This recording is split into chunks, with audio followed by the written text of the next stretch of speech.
Bismillahirrahmanirrahim. Assalamu alaikum class. I am Rashta Parveen and I am going to teach you organic chemistry to BS Chemistry 6 on the topic oxidation, and today our lecture is lecture number 12. Class आज जो हमने topic discuss करना है oxidation का, वो discuss करना है oxidation of aromatic rings. इससे जो प्रीवियस हमारा लेक्चर था ऑक्सीडेशन का, वहाँ पे हमने डिस्कस किया था कि एरोमेटिक रिंग की हम डिफरेंट टाइप की ऑक्सीडेशन किस तरह से करवा सकते हैं। लाइक अगर हमारे पास सब्सटीट्यूटेड एरोमेटिक रिंग है तो हम उसकी ऑक्सीडेशन कैसे करवा सकते हैं और डिफरेंट तरह के प्रोडक्ट हम कैसे ऑब्टेन कर सकते हैं। लेकिन अगर हमारे पास अनसब्सटीट्यूटेड एरोमेटिक रिंग है तो हम उसकी भी ऑक्सीडेशन किस तरह से करवा सकते हैं। तीन तरह की हमने ऑक्सीडेशन वहाँ पे पढ़ी थी। एक एरियल ऑक्सीडेशन हमने डिस्कस किया है जो कि इंडस्ट्रियल लेवल पे उसको इम्प्लीमेंट किया जाता है, और दूसरा हमने ओजोन की प्रेजेंस में उसकी ऑक्सीडेशन करवाई थी, और तीसरा हमने क्रोमियम ऑक्साइड की प्रेजेंस में उसकी ऑक्सीडेशन करवाई थी। ठीक है, आज हमने डिस्कस करना oxidation of aromatic amines. Aromatic amines की हम ऑक्सीडेशन किस तरह से करवा सकते हैं और किस तरह के प्रोडक्ट हमारे पास बनते हैं। तो चलिए अब हम अपना लेक्चर स्टार्ट करते हैं कि एरोमेटिक अमाइंस की हम ऑक्सीडेशन किस तरह से करवा सकते हैं। Aromatic amines are also sensitive to oxidation.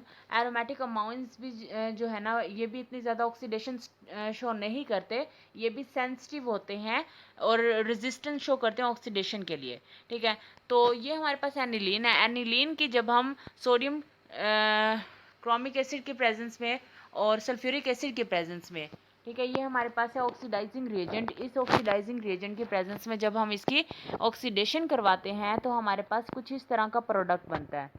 ठीक है, अब यहाँ पे ये जो आपको प्रोडक्ट स्क्रीन पे नज़र आ रहा है ना, इसमें थोड़ी सी मिस्टेक है कि इसका जो ये वाला डबल बॉन्ड है और ये वाला डबल बॉन्ड, ये डबल बॉन्ड नहीं होगा।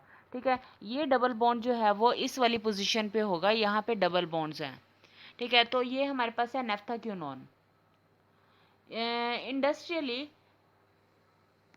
जब हम यूज़ करते हैं पोटाशियम परमैंगनेट को और सल्फ्यूरिक एसिड को, तो हमारे पास जो है वो बनते हैं पी बेंजोक्यूनोन, पैरा बेंजोक्यूनोन जो हमारे बनते हैं। The ortho and para dihydric phenols, ऐसे फिनोल्स जिनके ऐसे डाईहाइड्रिक फिनोल्स यानी कि डाईफिनोल्स हैं, ऐसे जिनकी ऑर्थो और पैरा पोजीशन पे हाइड्रोक्सिल ग्रुप्स जो हैं वो अटैच हैं, आर रेडिली ऑक्सीडाइज, इनको हम इजीली ऑक्सीडाइज करवा सकते हैं टू द कोरेस्पॉन्डिंग कीनोन्स, उनके अपने कीनोन्स के अंदर हम उनको कन्वर्ट करवा सकते हैं बाय वन इलेक्ट्रॉन ऑक्सीडेंट।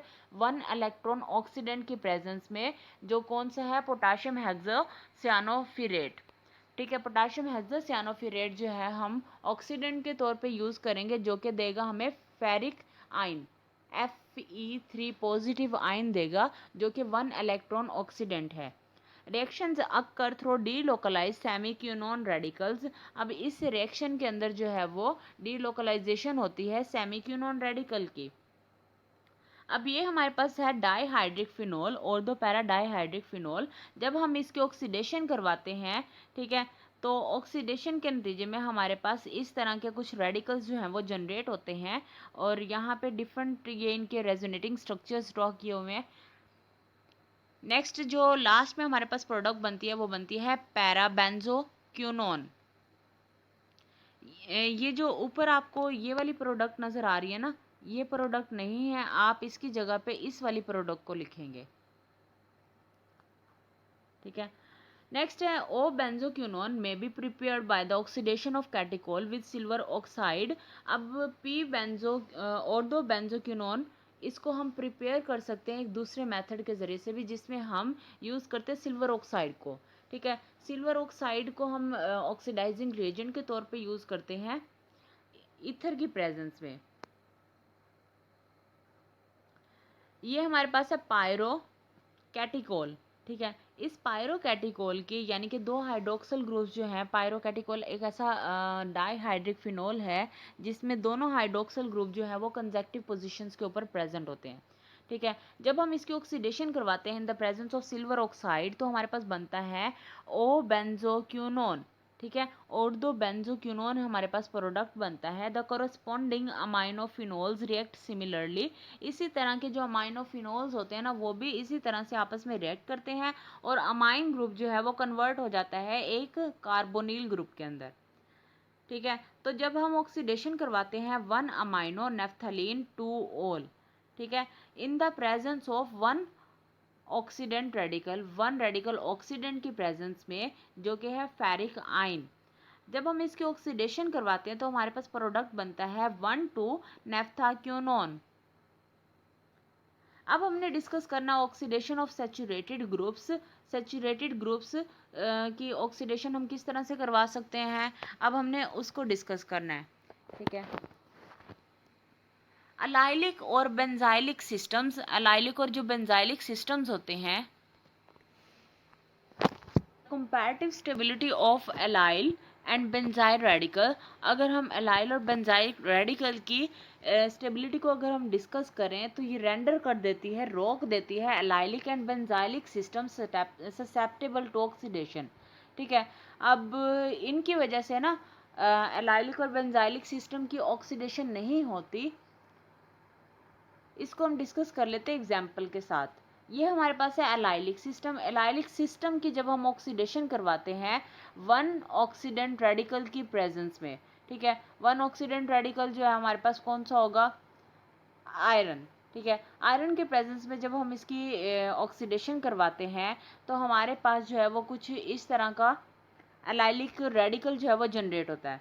ये इसका रेजोनेटिंग स्ट्रक्चर है कि जो कार्बन और कार्बन के दरमियान में जो डबल बॉन्ड है, अगर वो शिफ्ट हो जाएगा इस रेडिकल और इसके दरमियान में, डबल बॉन्ड की फॉर्म में डबल बॉन्ड यहाँ पे शिफ्ट हो जाएगा और रेडिकल जो है वो इस वाली कार्बन के ऊपर शिफ्ट हो जाएगा, तो फिर हमारे पास क्या होगा, डिफरेंट तरह के प्रोडक्ट्स किस तरह से बनेंगे। ये इसका रेजोनेटिंग स्ट्रक्चर है, इस वाले रिएजेंट का रेजोनेटिंग स्ट्रक्चर है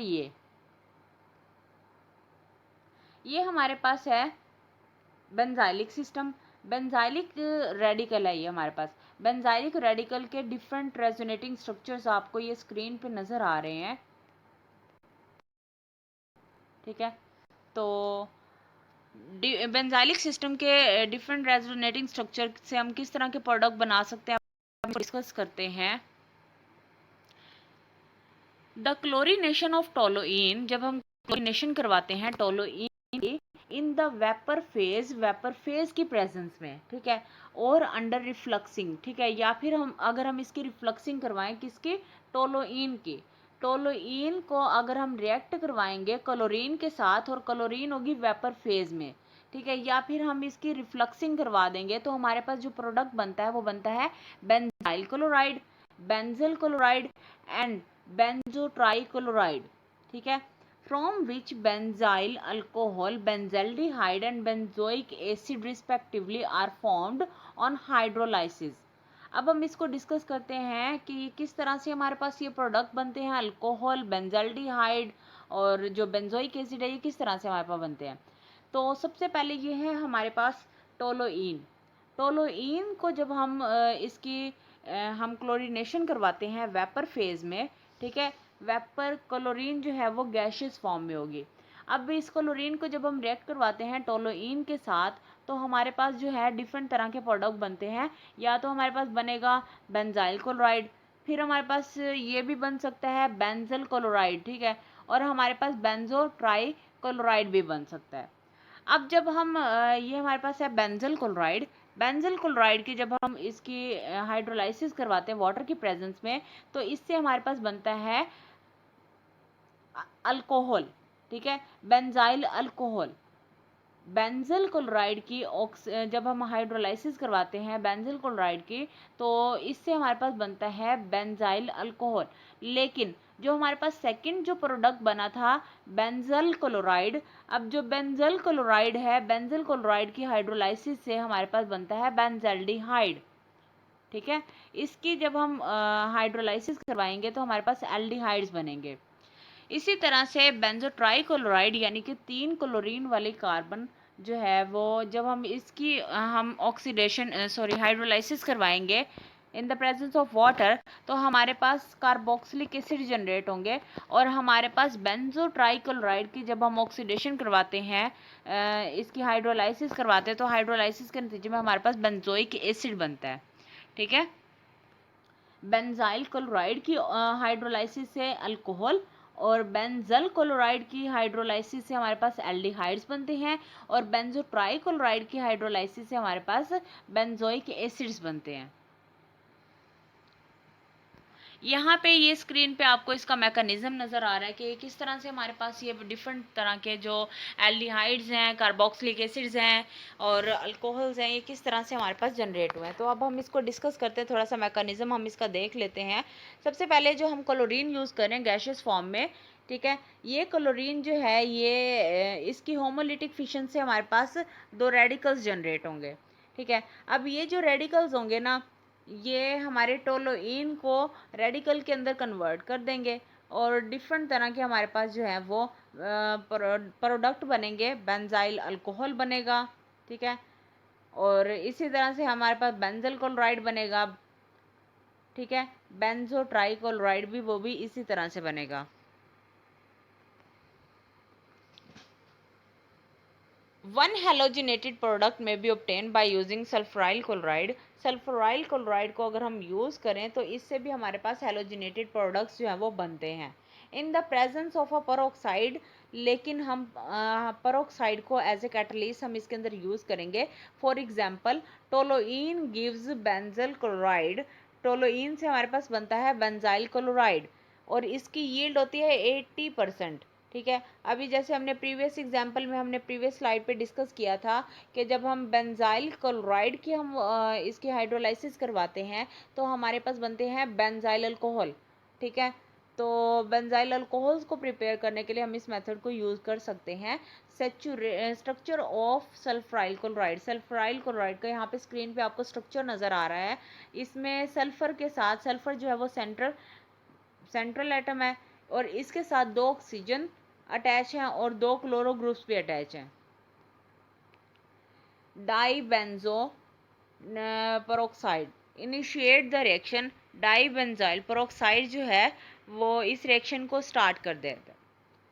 तो ये हमारे पास है टोलोइन। टोलोइन को जब हम रिएक्ट करवाते हैं डाईबेंजोइल पेरोक्साइड के साथ तो ये जो है इसको टोलोइन को कन्वर्ट कर देता है हमारे बेंजाइल के रेडिकल के अंदर और ये बेंजाइल के रेडिकल के साथ साथ हमारे पास बनता है बेंजोइक एसिड और बेंजोनेट, ठीक है।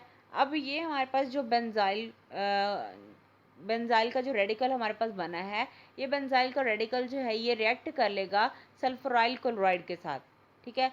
सल्फ्यूराइल क्लोराइड के साथ ये होमोलिटिक फिशन के साथ मतलब जो इसके रेडिकल्स हैं, रेडिकल्स आपस में दोनों कंबाइन हो जाएंगे और एक नया बॉन्ड जो है वो जनरेट हो जाएगा और इस सल्फर और क्लोरो ग्रुप के दरमियान में होमोलिटिक फिशन हो जाएगी और यहाँ पे फिर से एक रेडिकल जनरेट हो जाएगा और हमारे पास इसके नतीजे में प्रोडक्ट बनेगा बेंजाइल क्लोराइड। अब ये जो हमारे पास सल्फ्राइल क्लोराइड का जो रेडिकल हमारे पास जनरेट हुआ है इसकी फिर से होमोलिटिक फिशन होगी और एक क्लोरो रेडिकल जनरेट होगा और सेकंड हमारे पास जो है सल्फर डाइऑक्साइड जो है वो जनरेट होगा। नेक्स्ट इसी को ही हमने डिस्कस करना है कि नेक्स्ट स्टेप पे क्या होगा। ये हमारे पास है टोलोइन। टोलोइन की जब हम इसकी ऑक्सीडेशन करवाएंगे क्लोरीन के प्रेजेंस में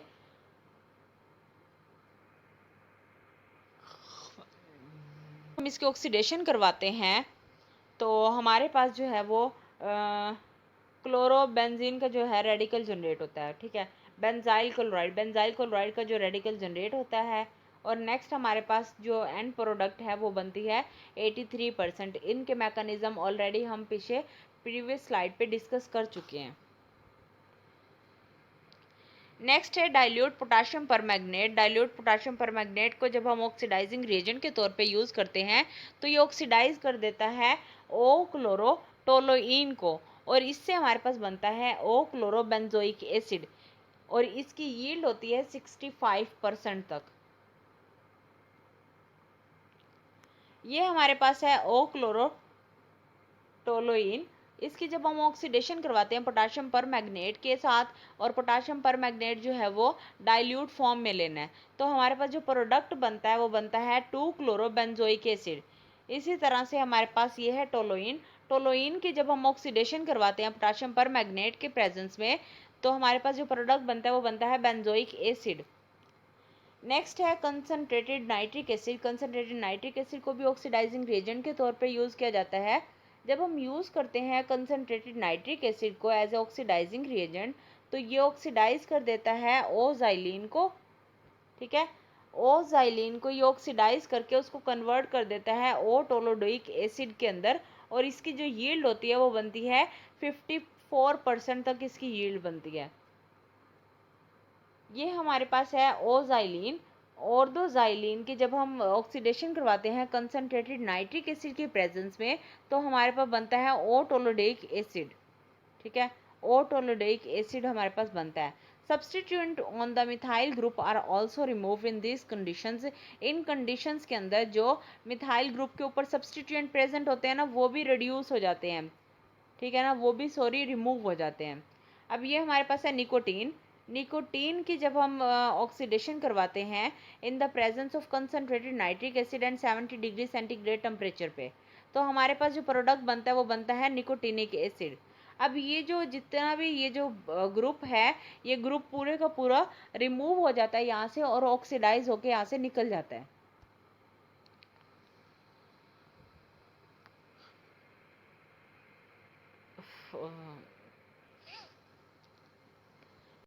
नेक्स्ट हमने डिस्कस करना है oxidation of saturated carbon hydrogen groups की।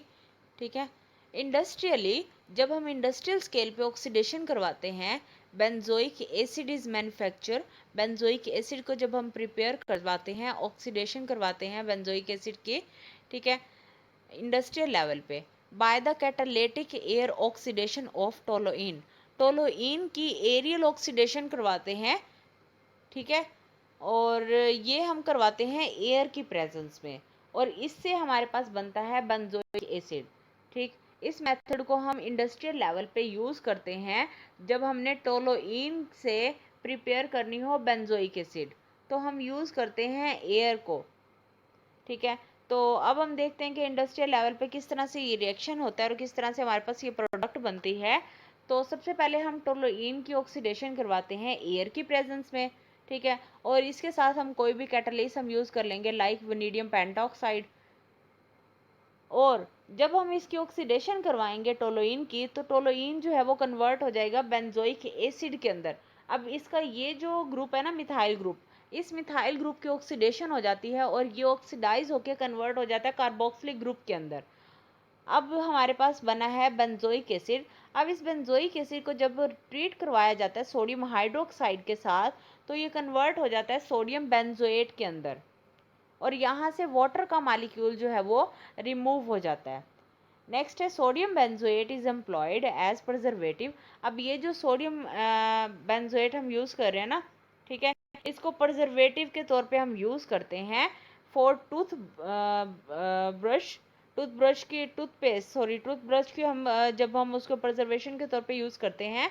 और इसके अलावा फार्मास्यूटिकल्स, ठीक है, डिफरेंट टाइप की मेडिसिन को भी हम मतलब उनको प्रिजर्व करने के लिए हम यूज़ करते हैं सोडियम बेंजोएट को।